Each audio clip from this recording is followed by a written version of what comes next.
Your skull can survive a hole cut straight through it. No anesthesia, no antibiotics, stone tools instead of scalpels, and the patient walked away afterward. Archaeologists have the proof. Skulls pulled from the ground show bone that grew back around a surgical opening, which means the person lived through the cut and kept living for years. 10,000 years before hospitals existed, someone learned to open the human skull and close it again. Doctors call this trepanation. A surgeon cuts, scrapes, or drills a hole through the skull and exposes the membrane covering the brain underneath. Archaeologists have dug up evidence of this practice on every inhabited continent, from France to Peru to China to Russia. Museum collections and university labs hold more than 1,500 trepanned skulls today. At one burial site in France, dated to 6500 BCE, 40 out of 120 skulls carried the marks of this surgery. That's a third of the people buried there. Across Neolithic Europe as a whole, researchers find the same evidence in 5 to 10% of recovered skulls. Communities practiced this surgery often enough for it to become routine, thousands of years before anyone wrote a single word down. Most of the people who underwent this surgery were adult men, but women and children show up in the record too. That spread tells you the practice wasn't reserved for warriors recovering from battle wounds. Whatever problem trepanation solved, it reached across age and gender lines in these communities. Picture the operation itself. Most of these communities had no metal, so surgeons worked with flint, obsidian, and shell. One method involved scraping. A surgeon dragged a sharp stone edge across the same spot on the skull, again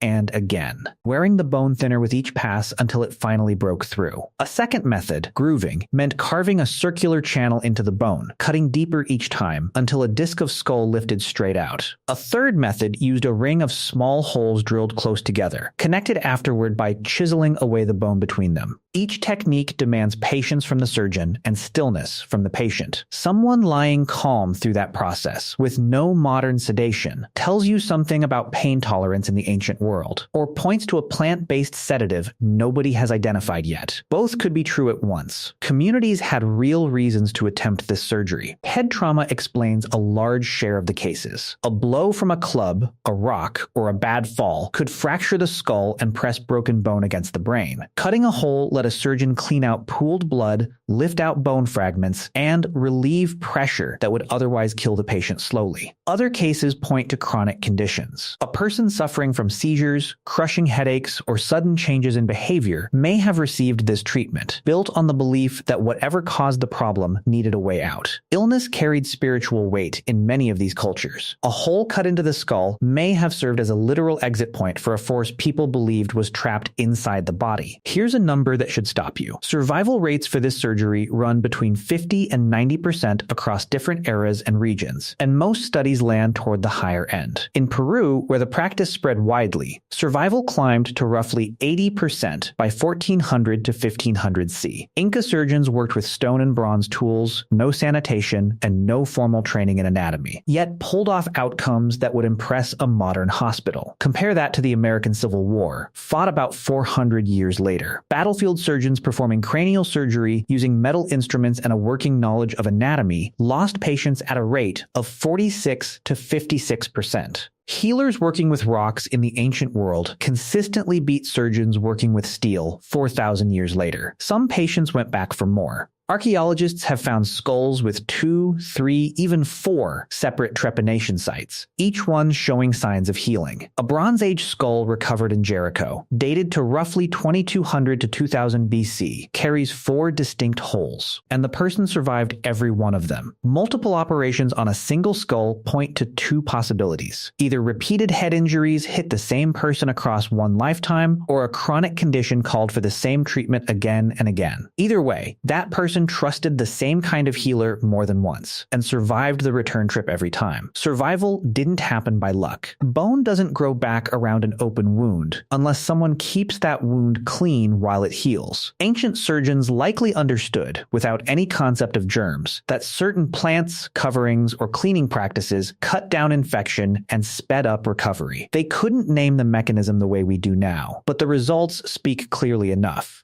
A surgeon who opens someone's skull and watches that person heal and live another decade has learned something true about the human body, whether or not anyone ever wrote it into a book. Not every case worked out. The record shows failure too. Skulls with fresh, unhealed trepanation holes mark patients who died during the surgery or shortly after, before the bone had any chance to regrow. Researchers studying Peruvian remains found survival rates as low as 40% in earlier periods, between 400 and 200 BC, before those numbers climbed sharply over the following centuries. That jump from 40% to 80% tells its own story. Surgeons refined their technique across generations, passed down what worked, dropped what killed people, and built a body of surgical knowledge through trial and careful observation. That process looks a lot like medicine today. Some cultures went a step further than just cutting the hole. In parts of ancient Peru, surgeons practiced a form of cranioplasty, covering the surgical opening with a plate made of gourd, gold, or silver after the operation. That single detail changes how you should picture these surgeons. They weren't just cutting into people and hoping for the best. They were closing the wound, protecting it, and thinking about the patient's life after the operation ended.